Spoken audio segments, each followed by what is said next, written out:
Hello, hello, everyone.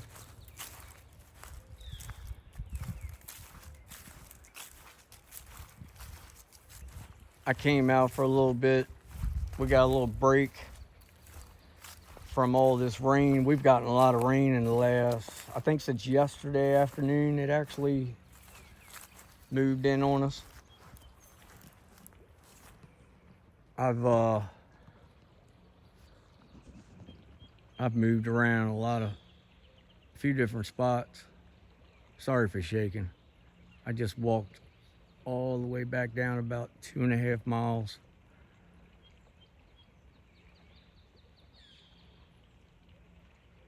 to this spot that I always go to. I always come to this spot before I go to my place.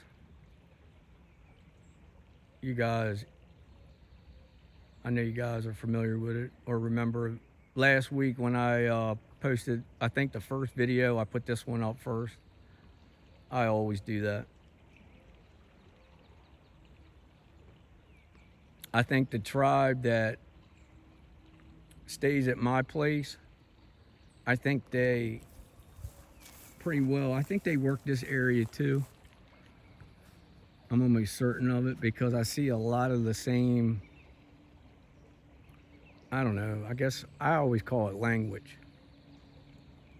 But I see the same, I guess, hunting techniques being used here, just like they do at my place. Like, for instance, I'm always finding like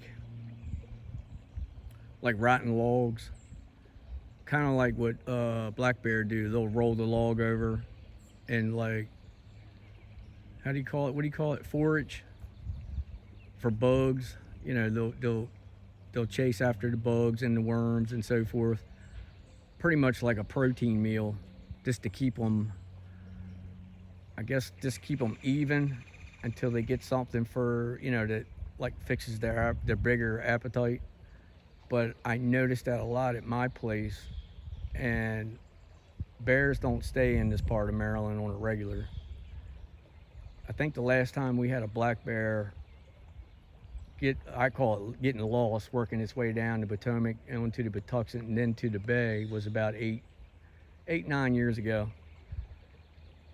And but yeah, I think it's either,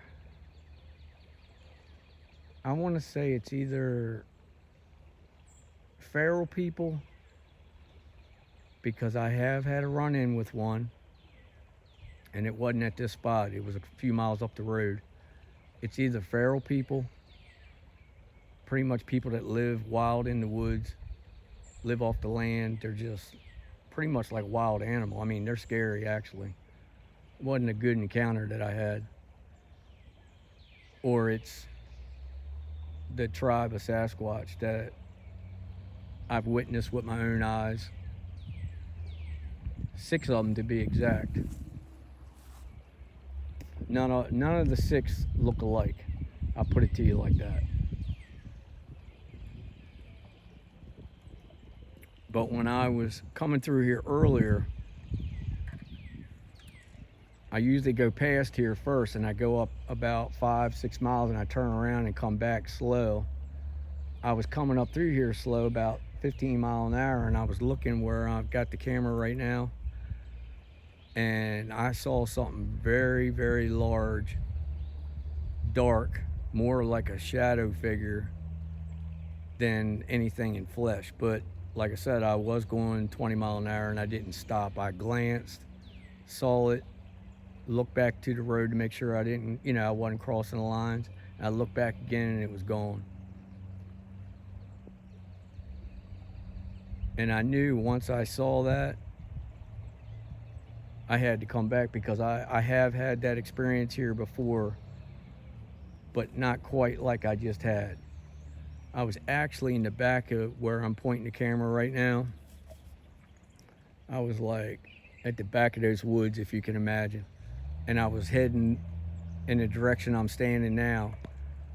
And I heard and felt the largest, heaviest footsteps, but like in a jog motion, if you can imagine what I'm saying, what I'm trying to explain.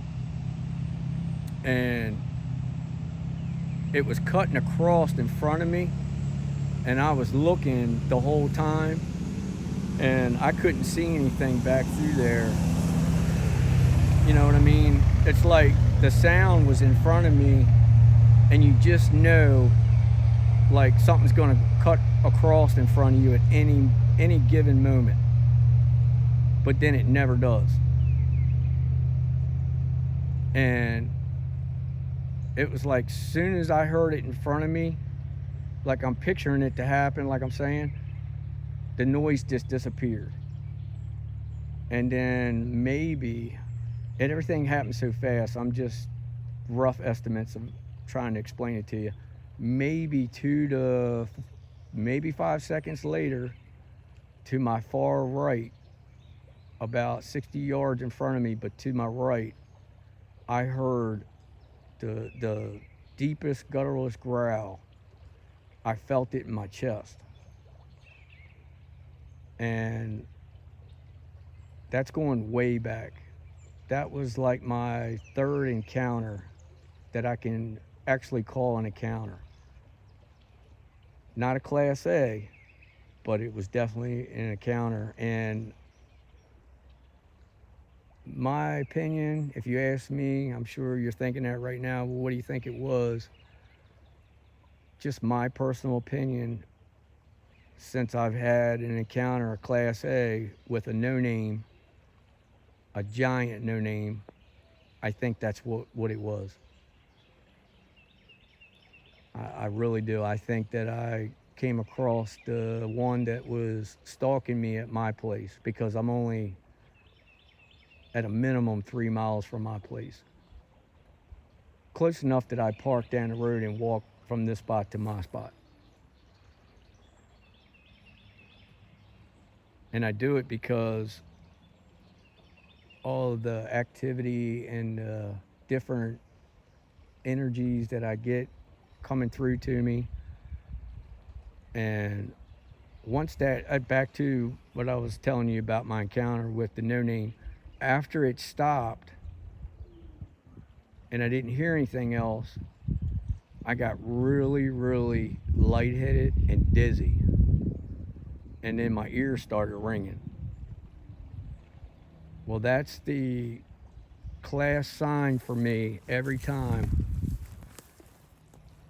I've ever had an encounter, put it this way. Either from the jump, the moment I see or have the encounter, my ears start ringing really loud, or it happens at the end of the encounter, like when I'm watching them move away, walk away from me. And when my ears start ringing, I instantly start feeling a static charge.